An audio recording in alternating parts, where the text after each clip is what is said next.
Good morning, everyone, and welcome to another virtual Sunday service from Unity on the River. I am Rev Ogun, Senior Minister. Let us begin today's service with a centering prayer.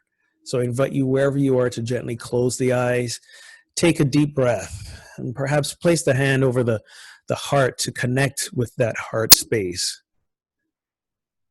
And again, it is at a time where we continue to press forward best we can, individually and collectively, at a time where the world continues to not look the same or feel the same as it did before. We remember the thing that does not ever change, which is that deep, abiding, divine presence of love that is the essence of who we are. That is eternal. It is immutable, and that is from which we live. So let us set the intention this day and every day forth that let this be our North Star.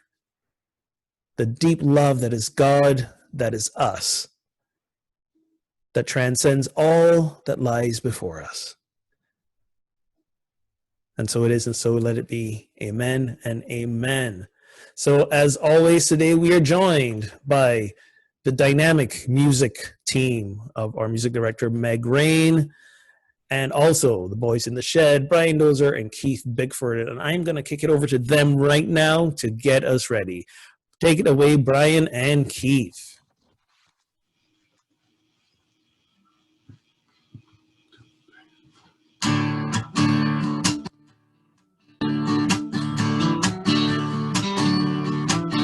Get ready, my soul. I'm diving in. Get ready, my soul. I'm diving in to the deepest kind of love, to the sweetest kind of life. Get ready, my soul. Everything I've ever done, everything I've ever seen, everything I've lost or won, everything I've ever dreamed has brought me here to this present moment, here to a new beginning, here, and I'm seeing life so clearly now. Get ready, my soul. I'm diving in. Get ready, my soul. I'm diving in to the deepest kind of love, to the sweetest kind of life. Get ready, my soul.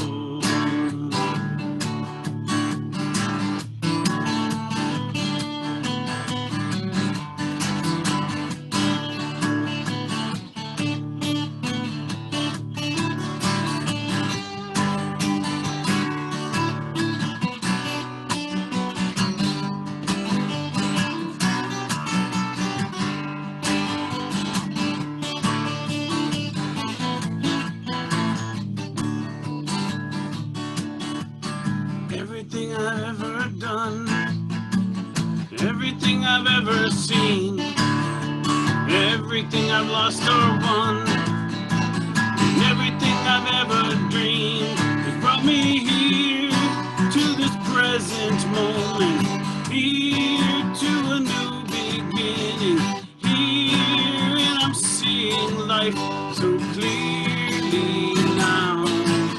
Get ready, my soul. I'm diving in. Get ready, my soul. I'm diving in to the deepest kind of love, to the sweetest kind of life. Get ready, my soul.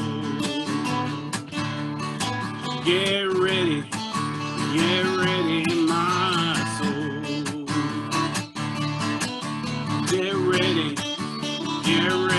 my soul.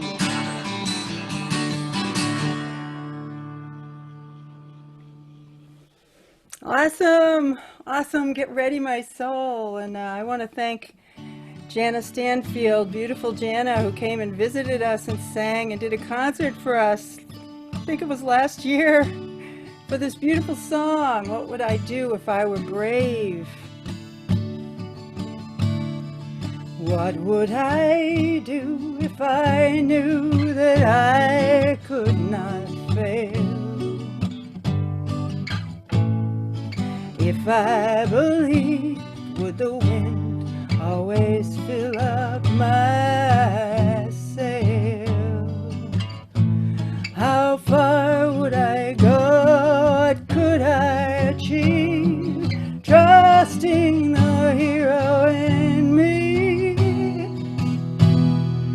If I were brave, I'd walk the razor's edge where true believers dare to tread, and I'd never lose faith, even when losing my way. What step would I take today if I were brave? What would I do today if I were brave? What would I do today if I were brave? What would I do today if I were brave?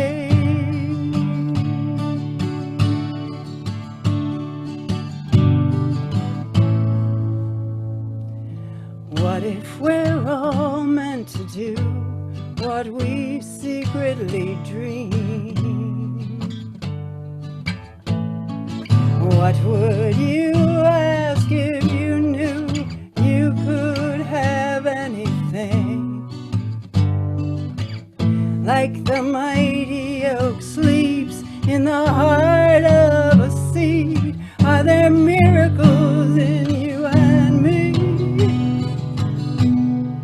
If I were brave, I'd walk the razor's edge where true believers dare to tread, and I'd never lose faith, even when losing my way. What steps would I take today if I were brave? What would I do today if I were brave? What would I do today if I were brave? What would I do today if I were brave?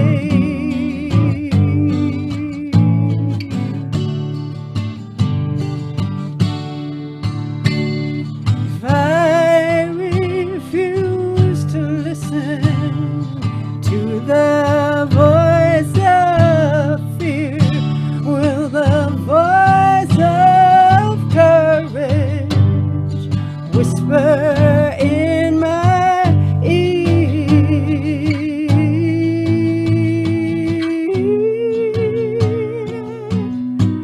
Maybe this is what I'll hear. I am brave enough to move ahead where true believers dare to tread, and I'll never lose faith, even when losing my way. What steps will I take today? I am brave. What will I do today? Now I am brave. What will I do today? I am brave. What will I do today? Now that I'm brave, I am brave. Let's take that in. Put our hands on our hearts. I am brave. I am brave. Sing that with me. I am brave.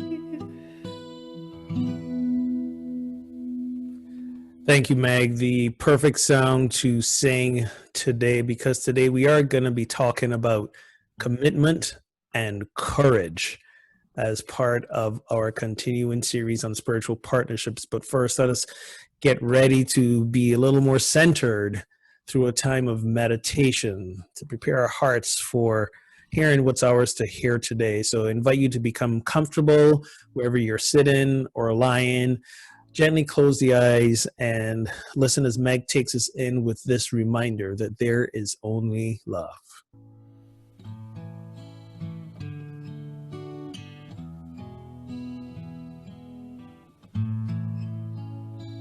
There is only love. There is only love. Love that heals, love that sets us free. There is only love.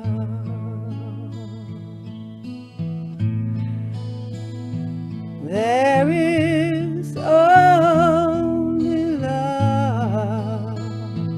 There is only love. Love that heals, love that sets us free. There is only love.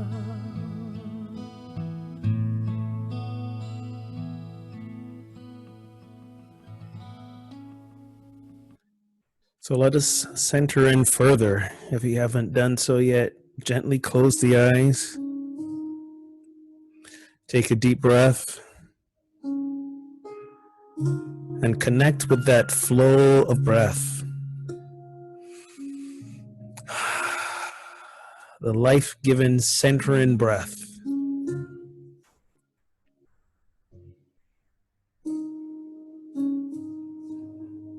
It is the breath that brings us back to ourselves, to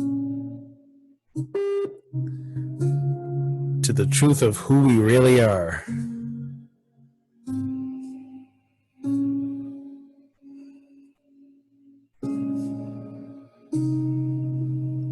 So simply breathe right now.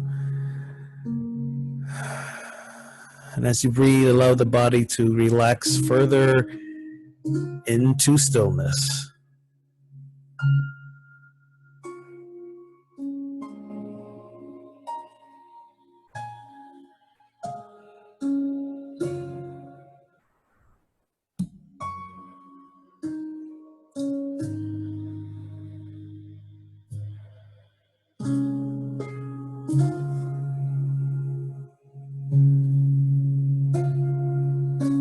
Should you become distracted by a sensation in the body, a sound, even a thought, simply notice without distraction, without judgment, without wishing that it didn't happen. Just notice it and return to the centering breath.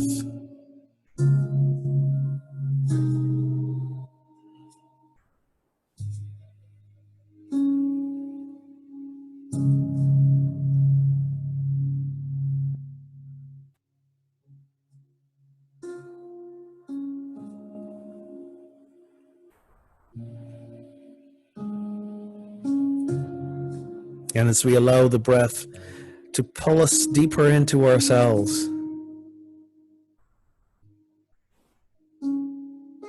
let us reaffirm our commitment to love.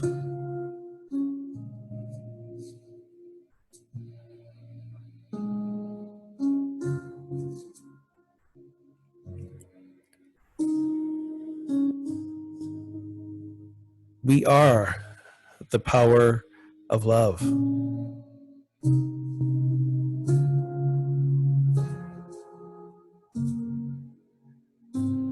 Our essence is that which brings all things into harmony, into connection, into oneness.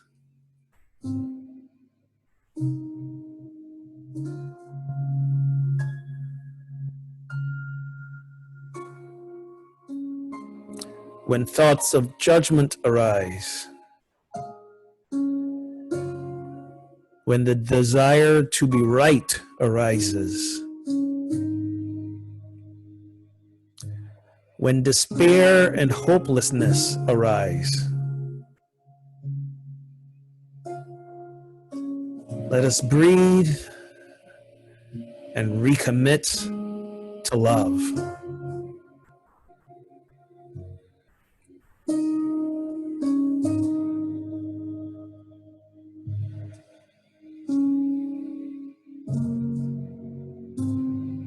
Silently affirm to yourself,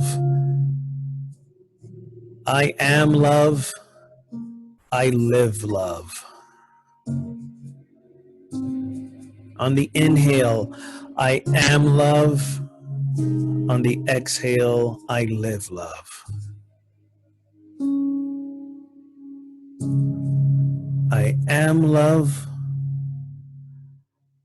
I live love. Let us take that into the silence for a few moments. I am love.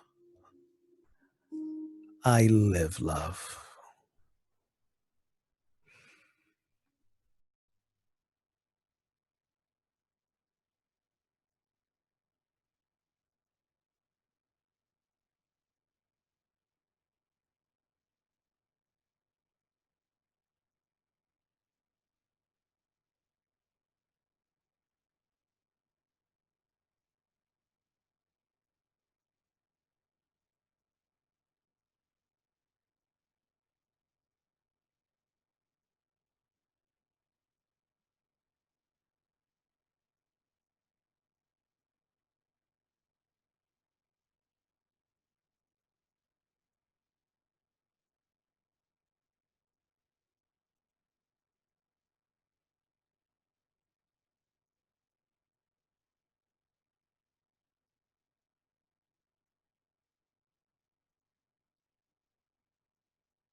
I am love. I live love. Let us hold this intention for ourselves now. And also let us bring to mind anyone within our life experience that we would hold this intention for as well. Anyone who we know might be in despair, who might be lonely, who might be ill. Anyone we hold a concern for, let us see them surrounded in the light of love. Let us hold that they remember that they are made of love. They come from love. Love is the essence of who they are. And a commitment to this, to be it, to live it, is the beginning of the return to wholeness. In that way, we feel the presence of the divine. In that way, the presence of God is with us. So let us bring this time of a meditation to close as we sing together, Surely the Presence.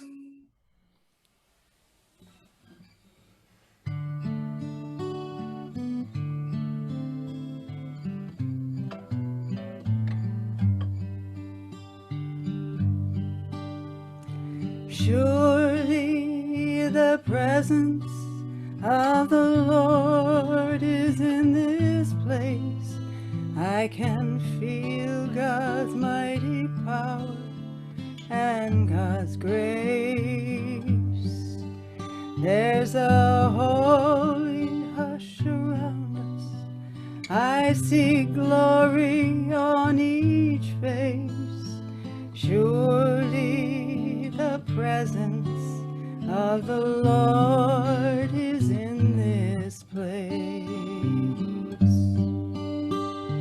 Surely the presence of the Lord is in this place.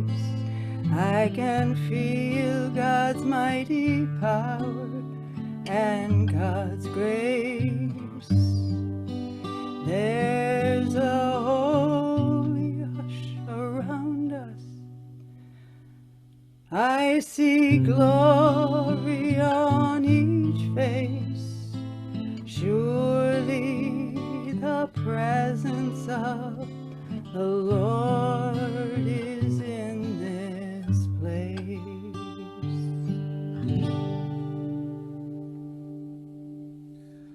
Thank you, Meg. And surely the presence of the Lord is with each and every one of us as we remember to live it. It's there always because it's the essence of who we are. And sometimes when we forget to turn to it, that's when we don't feel it. And it might feel like we're alone and all those other frightened parts of us come up and get triggered.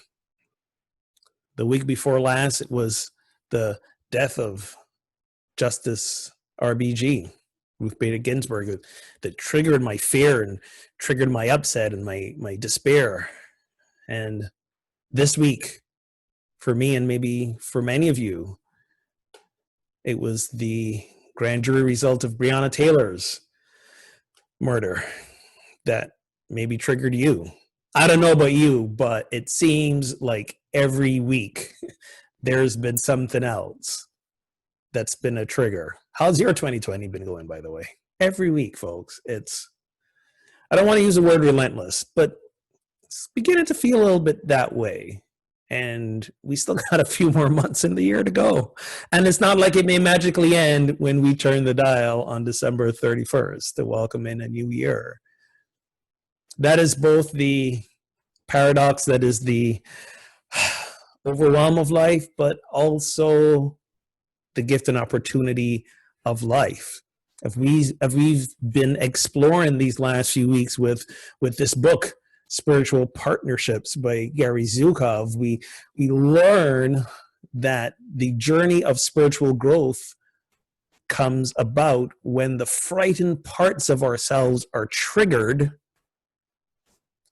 and we choose to either let them have their way and react from them, or diminish their power by investigating why they're there and then choosing to live from the loving parts of ourselves. In fact, that's what being in spiritual partnership really means. It's spiritual growth requires locating, experiencing, and challenging the frightened parts of ourselves. And spiritual partnership is being in relationship with someone else who also realizes this and equal, so that we can trigger each other and support each other in the growth that comes from experiencing and challenging those frightened parts that get triggered. And that's the challenge here.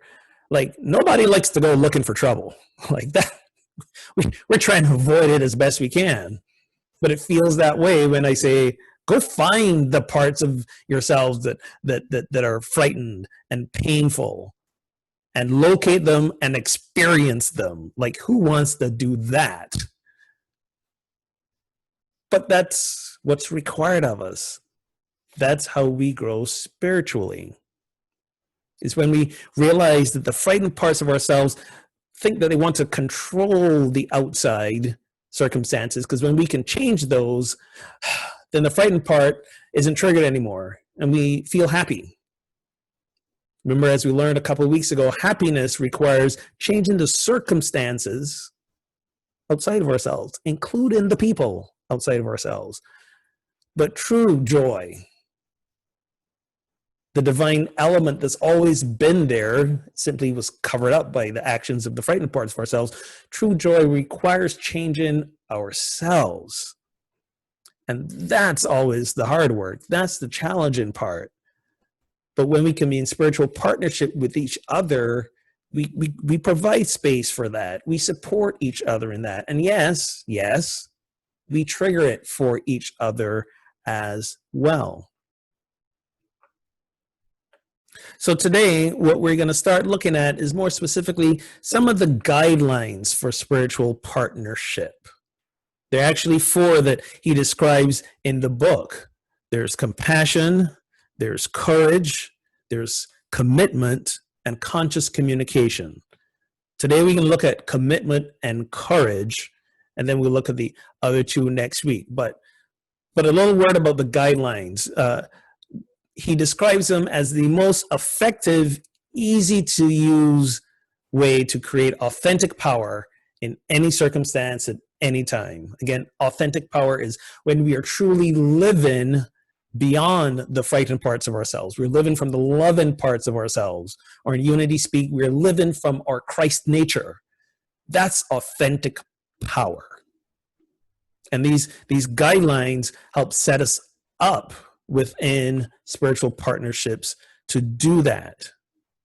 It's how we become courageous in healthy ways. It's how we have compassion for ourselves and others. It's how we act with integrity. It's how we support each other when those frightened parts are challenged and triggered. And it's how we support each other also when the loving parts are active, and we encourage those as well. And in the book, he used an analogy of growing a garden, and a person who, becomes a master gardener and they have these beautiful gardens. It's not a one-time thing. We create the garden and we step back. There's always a process of weeding and replanting and pruning and fertilizing. There's this ongoing process. It doesn't end when we realize the garden. I wish he would have used a different analogy, because I can't keep a plant alive. So that one didn't really resonate for me, but I know some of you have seen your garden handiwork, so I know it resonated for you as well. But I understand what he's saying. Maybe perhaps I've never kept a plant alive because I've never done the work to commit to learn how to keep a plant alive and the continuing process. I just want the plant to sit there and look pretty. So that's my response to his gardening metaphor. But it called me out, or as a friend of mine shared, called me in to look at where I am with commitments. Let's talk about commitments. And the first guideline is asking ourselves, are we committed to making spiritual growth our highest priority? Not just one of the priorities, the highest one. Are we making spiritual growth, the creating of authentic power, our highest priority? And that's the question only you can answer for yourself. How do we go about making it our highest priority? And remember what spiritual growth is. I said it earlier, say it again. It is locating, experiencing, and challenging the frightened and fear-based parts of our personality. Because when we challenge them, the power that they have dissipates, and what's left is who we innately are, love. And the loving parts of our personality can shine. And we know we're coming from the frightened parts of ourselves when we're angry about something, when we want to change a situation, when we want to change who is in charge, because if we change that, then everything will fall into place. When we don't like what's going on, and we're tired of staying indoors, and we don't want to wear masks anymore, and we want, there's a frightened part of us that something's been triggered, and we want to act to calm the frightened parts of ourselves. And we can never do that by changing outside circumstances. It's about the inner work. So how do we get to that place of commitment? First, we focus on what we can learn about ourselves at all times, especially when we react from anger, from fear, from jealousy, from resentment, from impatience. When those feelings come up, let's take a look at them. Instead of judging or blaming others or even myself, we have to assume that all of our emotional distress has to do with us and us alone. So I'll say it in the first person. All of my emotional distress has to do with me and me alone. None of you guys. Good news, you're off the hook. It's all about me. It's all about me, my emotional distress. Because when I focus on the people and the circumstances outside of myself, I'm looking away from what's truly causing the pain, the frightened parts of myself. And when I can turn and face those and see those and experience those and challenge those, that's how I begin to take away their power and shift them so that the loving parts of me shows up. We've got to do that, and then we will see the loving parts manifest outside of ourselves if everyone's doing that. When Gandhi said, "Be the change we wish to see in the world," this is what he's talking about.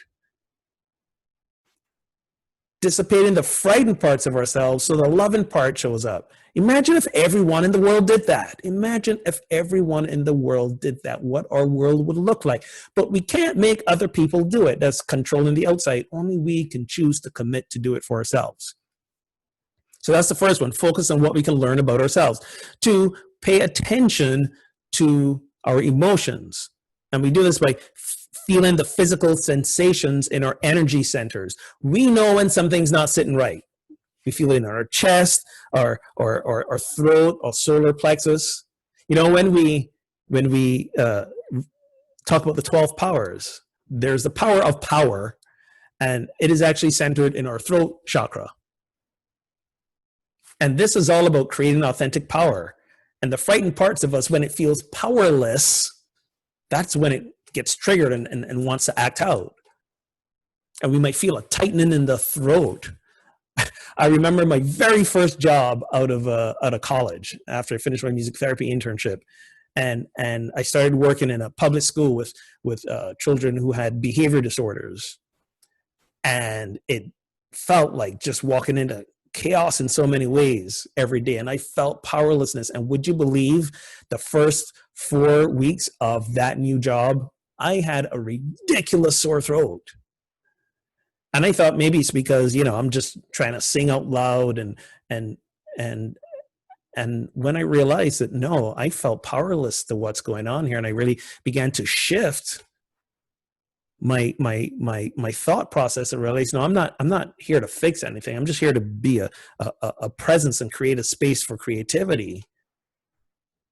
Then it shifted my whole view of the whole thing. Sore throat went away. It wasn't a miracle. It's how it works.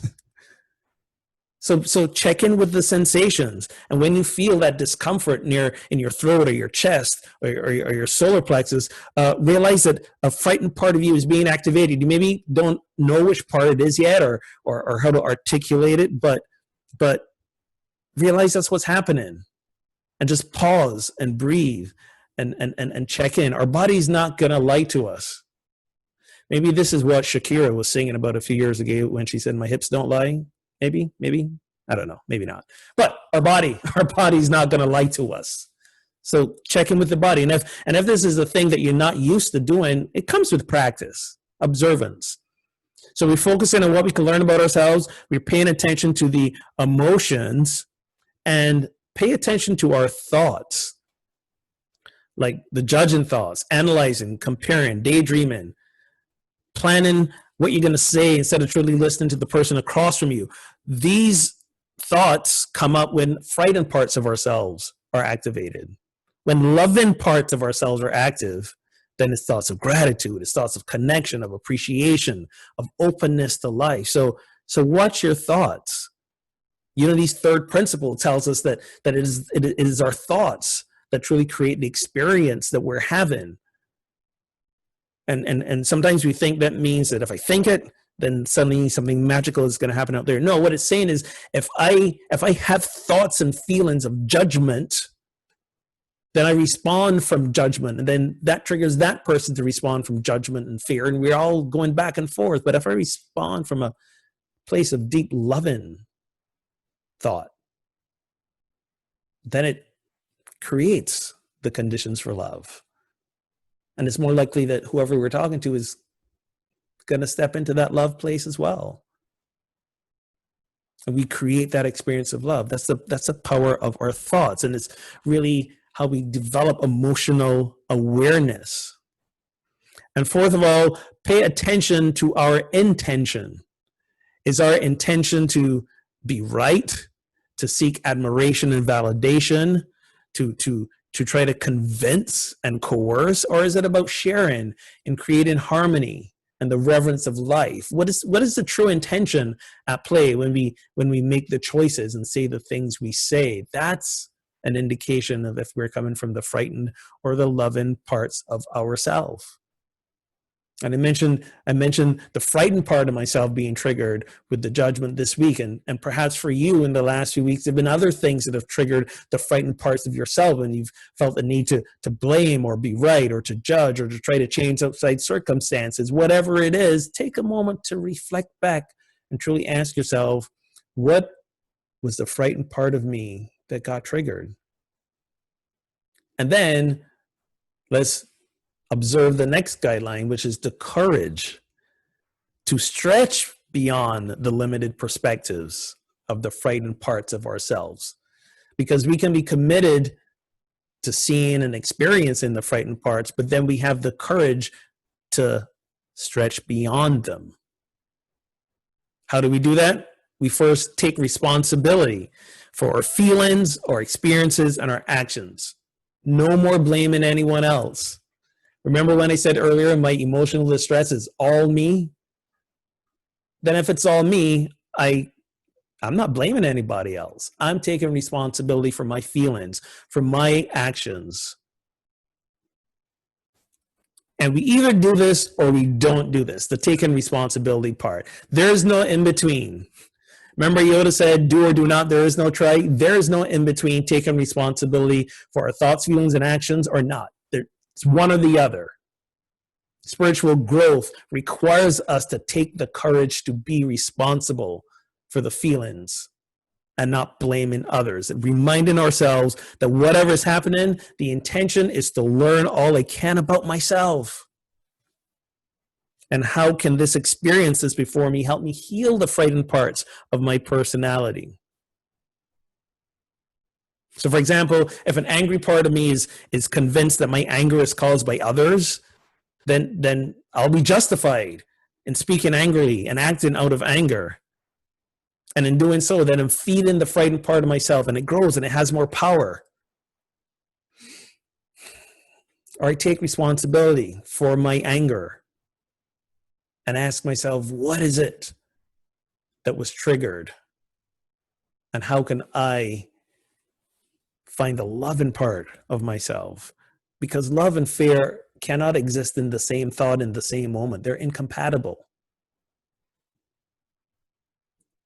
After we take responsibility, another step in the courage is the courage to practice integrity at all times.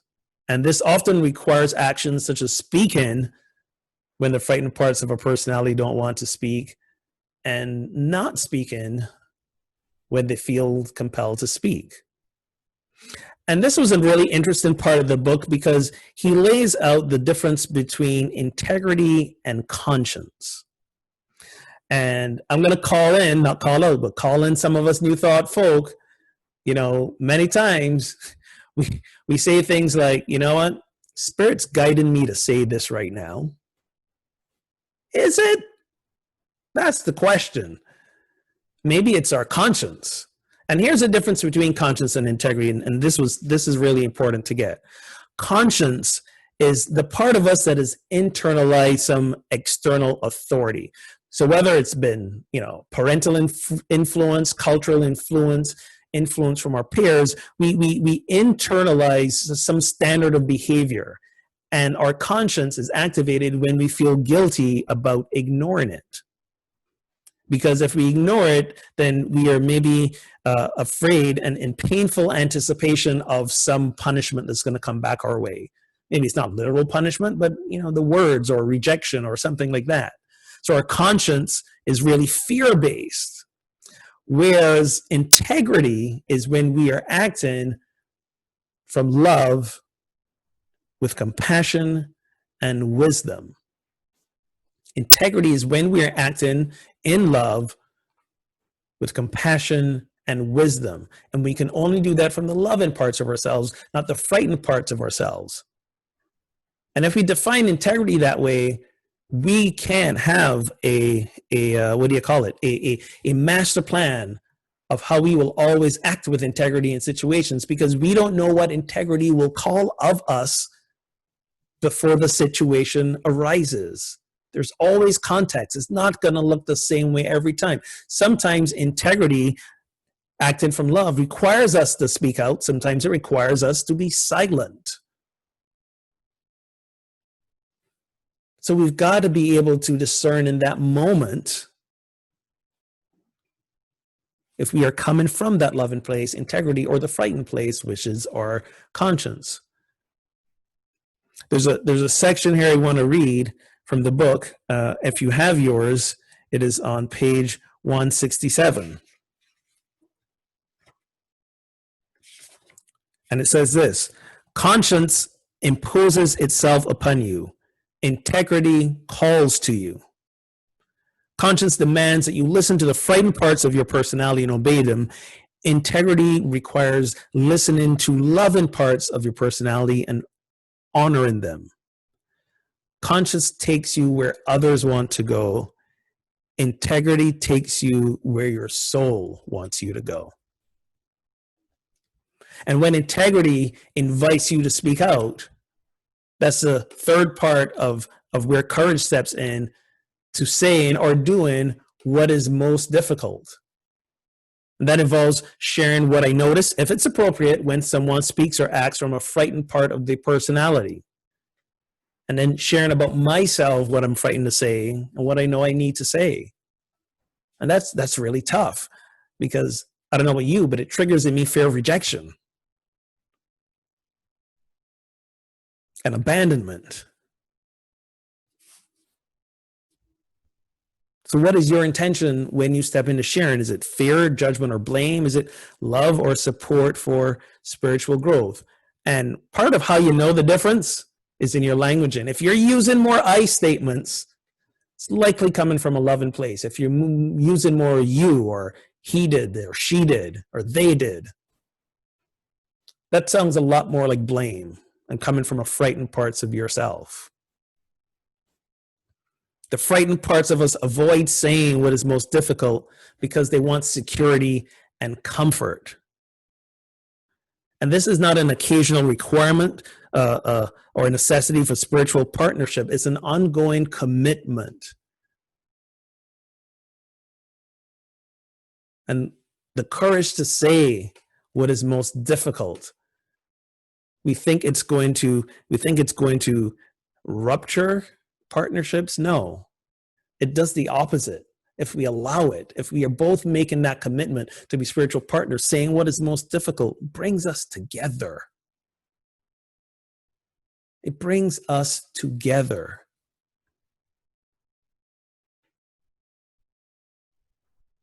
This is our journey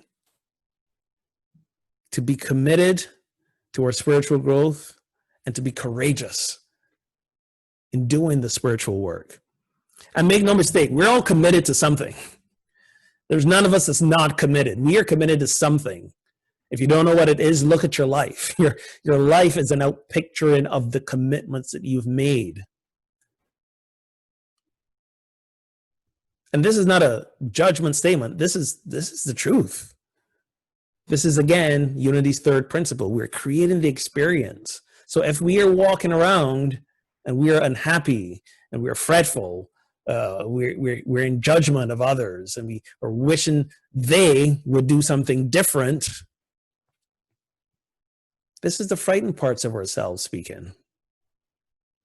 The loving parts takes responsibility for it. Spiritual growth requires us to be courageous, to use our will to heal our own fears instead of trying to change the things outside of ourselves. And it is only spiritual growth that will lead to true joy, true fulfillment. So be committed, be courageous, because then we will begin to truly experience compassion, which we'll talk about next week. And it will give us the tools to consciously communicate with each other, which we'll also talk about next week. So there's a lot to do here. And the good news is we're not alone. It is each of us the work to do individually, but we are in community together. And my enduring hope is that we are all choosing to be spiritual partners with and for each other, challenging the frightened parts of ourselves and living with each other from the loving parts of ourselves. It's all our work. I have not mastered it by any stretch of the imagination. And I'm grateful for the people in this community and in my life who continue to challenge me to doing that. Because that's what I'm here to do. I'm here to spiritually grow with you and because of you. So I'm grateful that you're in my life. Thank you. No, really, thank you. And namaste. And with that, I'm going to turn it back to the boys in the shed to remind us that when we truly live in a place of always being committed and brave enough to grow spiritually, we will experience freedom. Take it away, guys. I just want to say, I know it looks like my hands and my guitar are on fire, because they are.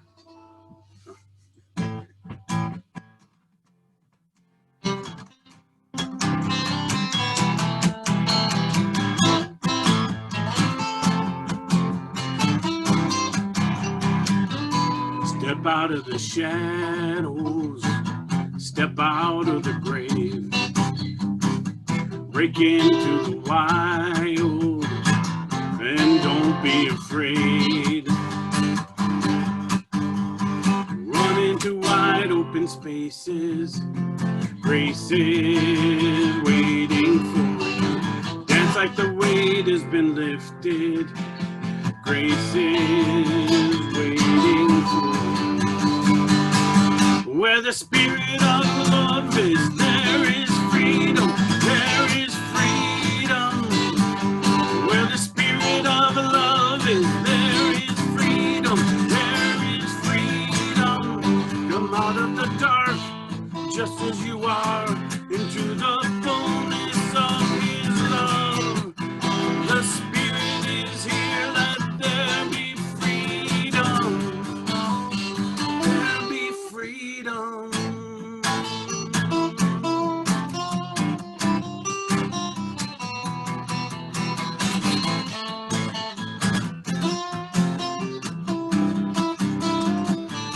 Bring all of your burdens, bring all of your scars. Come back to communion, come back to the start. Run into wide open spaces, grace is waiting for you.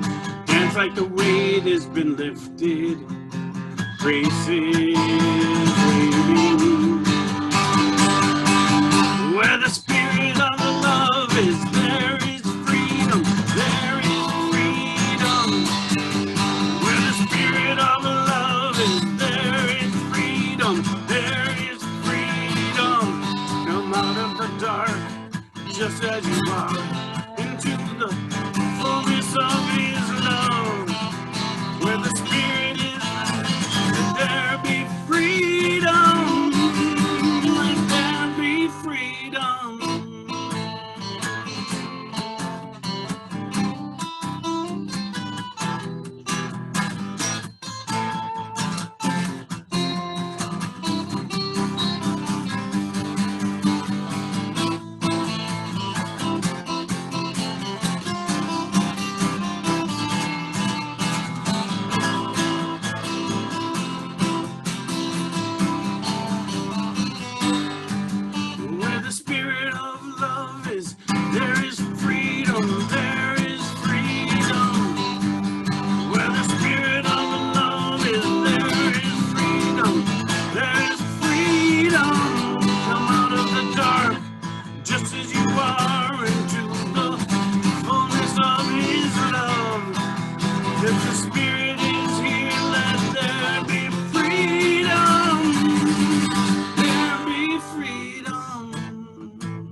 out of the shadows, step out of the grave,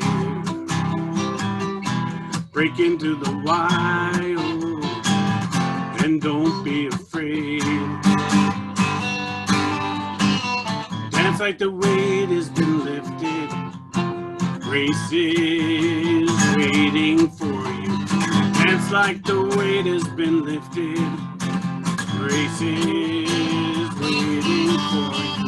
Dance like the weight has been lifted, grace is waiting for you. Dance like the weight has been lifted, grace is waiting. Where the spirit of the love is, there is freedom, there is freedom. I said where the spirit of love is, there is freedom, there is freedom. Come out of the dark, just as you are, into the fullness of his love. 'Cause where the spirit of love is, let there be freedom, let there be freedom.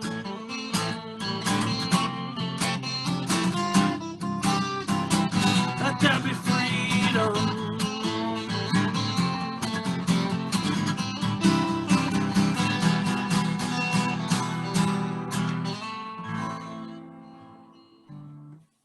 Freedom. Freedom. Nicely done, guys. That was awesome. Awesome. Before we go, a few announcements. Please start collecting food again. Remember, we were doing some food drop-offs for Pettingill House. Now that we have an office location that you can drop those things off to, start collecting. I'll share the dates pretty soon when we can open up some times for you to drop off items safely. But folks always say, give us a couple weeks to start getting things together. So start pulling things together. Just a reminder, the virtual Eastern Region Conference is starting soon. The deadline to register is the 28th, which I believe is Tuesday, if my math is correct. So get online, uniteasternregion.org, I think is the website, and you can register for that. See a lot of fabulous speakers and musicians from the comfort of your home. This is, again, you know, we all say it just doesn't feel the same with a screen, but at the same time, this allows us to access things that we never were able to access. So you don't have to travel anywhere. Put your feet up, keep your camera off, stay in your PJs with that mug of coffee, and enjoy some great Unity speakers, singers, and musicians. Wanted to let you know, again, a couple weeks ago, 3 weeks, 2 weeks, however long ago, we had our community meeting. Some of the folks in that call mentioned that it was a good idea for us to really look as a community on doing some forgiveness work and some healing of our past before we move forward into the next iteration of who we're being called to be. The board didn't only hear you, but we thought it was a great idea. And we've reached out to a very well-known church and leadership consultant. Her name is Martha Creek. She's well-known in the New Thought and the Unity movement. This is her bread and butter. This is what she does. Well-known, well-respected. You can visit her website if you want to get a sneak peek at who she is, marthacreek.com. But the board is beginning a dialogue with her, first of all, to make sure she's a good fit for us, and also, you know, what does she think might be the best way for us to go about this. So as we get more information, we will be, of course, sharing it with you and giving you dates and what's going to be expected and so on. So, but we do want to let you know that we heard you and we are starting that journey, because it's important to do some clearing before we move forward with any choices we make. So always, you can stay connected with us, even though we're not continuing to meet in the same place. We are still connected. We're still family. There's many opportunities. If you're watching this on Sunday morning, hospitality happens at 11 a.m. or, you know, whenever it is you get done watching the service. If you started it at 10, 11 a.m. hospitality, Zoom hospitality. The links are on our website. So if anytime, you know, you open up Zoom and you pull up and it doesn't work, head to the website and click on those links, use those passcodes, they will get you in. You can also come together again in the middle of the week, Wednesday morning at 9 or Wednesday night at 7. We meet, we check in, we talk, we share stories, and then we pray and meditate together. 9 a.m. or 7 p.m. Want to invite you to that. It's a really fun group, especially the 9 p.m. group. That's always where the fun happens. Not knocking the morning folks who show up, but people are a little extra crispy by the time 7 p.m. rolls around. And also, let's not forget spirit groups. Today is the deadline to sign up for spirit groups. And what I say today, if you're watching this on Sunday, September the 26th, today's the deadline for spirit groups. Go to our webpage, unityontheriver.org, click on the spirit groups tab. You'll see the groups. You'll see who's facilitating. We are using a lot of video and music support by Reverend Michael Gott from Unity of Houston to support our exploration of the Unity classic text, Discover the Power Within You. It's going to be a new way of looking at it. So if you've read this book before, I still invite you to revisit it and also be in virtual community with your peers, your friends, your spiritual partners. Head over to unityontheriver.org and click on spirit groups. And finally, please sign up for a newsletter. It was brought to our attention that the sign up for a newsletter link or tab on our website wasn't working. We got it fixed. So you can sign up for a newsletter if you are not receiving it yet, because every week we put vital information about what's going on and new things that are happening and updates about the community. So please sign up and also get text alerts on your phone. Text UOTR to 313131. UOTR to 313131. And as events are happening during the week and also their updates about things, we will text it to you so that you can always stay up to date with the information as soon as it rolls out. Still looking for folks to join us or be part of the Sunday service with Community Corner. We want to hear from you, what's going on in your life, how you're doing, share some stories, tell us what you miss. We miss you. We want to see you. This was a great idea inspired by music director Meg Rain. So we need some folks to participate. So connect with me, shoot me an email, Rev Ogun at unityontheriver.org, call the church office and leave a message in my voice box. I'll get it. And so I can talk with you about the details about how we make that happen. Still looking for some more folks. And as always, thank you for continuing to invest in your spiritual community. We know these are tough times. We know some of you may not be working right now. We know some of you may be struggling, but we know some of you are also still fully and gainfully employed right now. Some of us are always in a better financial position than others. We are grateful for those of you who've been stepping up because we are still doing the service based on what we're receiving from you. So please continue. All the ways you can give are in the newsletter on our website, unityontheriver.org.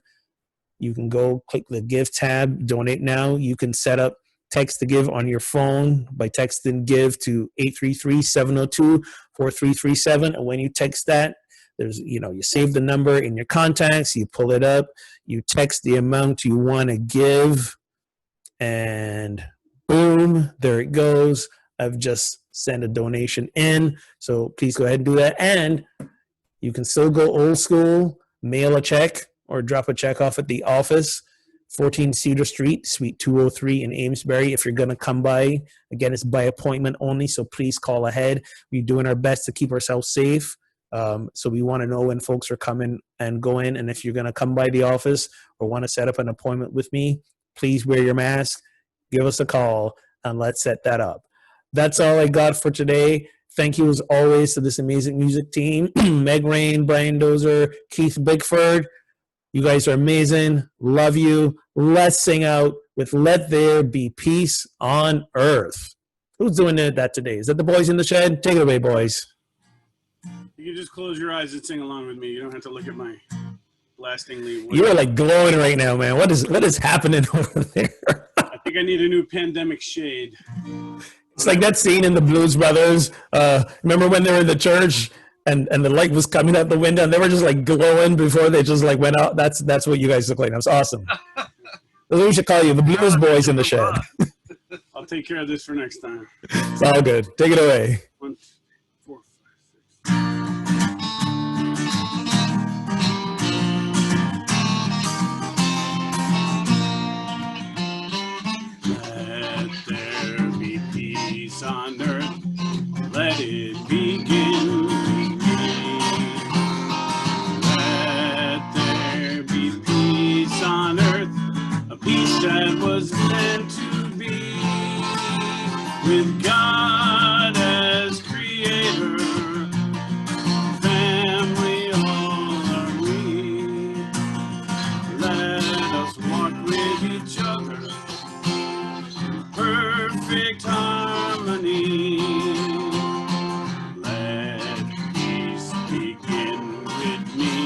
Let this be the moment now.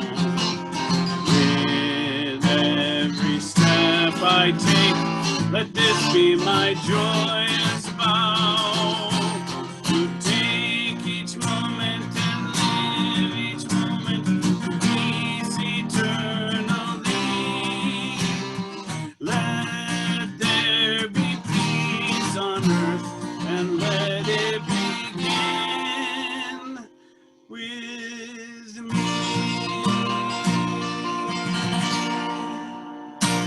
The light of God surrounds us. We are the light of God. The love of God enfolds us. We are We are the love of God. The power of God protects us. We are the power of God. And the presence of God watches over us. We are the presence of God. Wherever we are, God is, and all is well, and we are richly blessed. Have a great day, and if you're watching this on Sunday morning, hope to see you in hospitality. Namaste. God bless everybody.